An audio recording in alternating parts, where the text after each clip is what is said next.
রাস্তাটা তো অসাধারণ। ওটা হচ্ছে কর্নারিং রোড। ও রে, ও রে, 4 কিলো রাস্তা পার হইতে একটু সময় বেশি লাগতেছে। হয়তো জমিদার বাড়ি, ওই দেখা যায় লোহাগাড়া মঠ।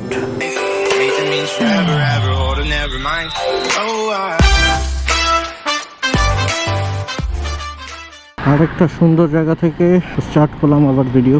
এখন আমরা যাচ্ছি হচ্ছে লোহাগাড়া মঠ আর লোহাগাড়া রাজবাড়ির দিকে।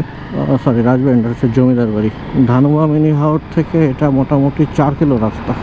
জমিদার বাড়ির থেকে আবার একটু সামনে হচ্ছে লোহাগাড়া মঠ। তো যেহেতু কাছাকাছি তাই ভাবলাম যে যাই, দেখে আসি কেমন। রাস্তাটা তো অসাধারণ, জাস্ট অসাধারণ।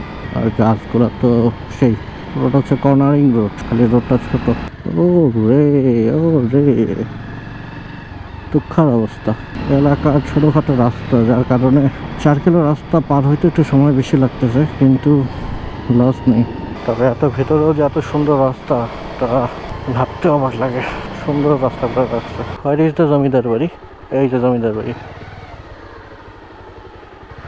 এই জমিদার বাড়ির অবশিষ্ট অংশ মনে হয় এটা।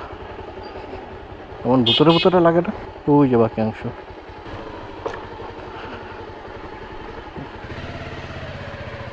এই হচ্ছে জমিদার বাড়ি। আচ্ছা, মানুষজন থাকে এখন। মঠ হচ্ছে এই রাস্তায়। আচ্ছা, লোহাগাড়ার একটা মঠ আছে।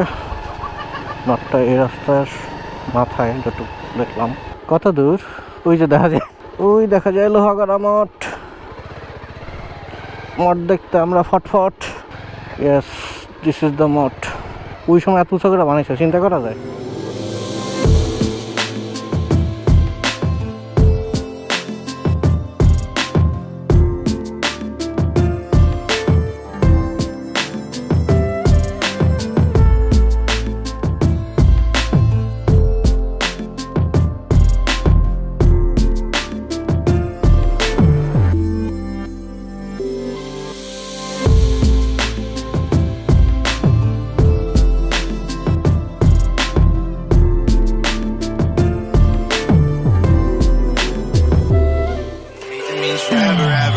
Never mind.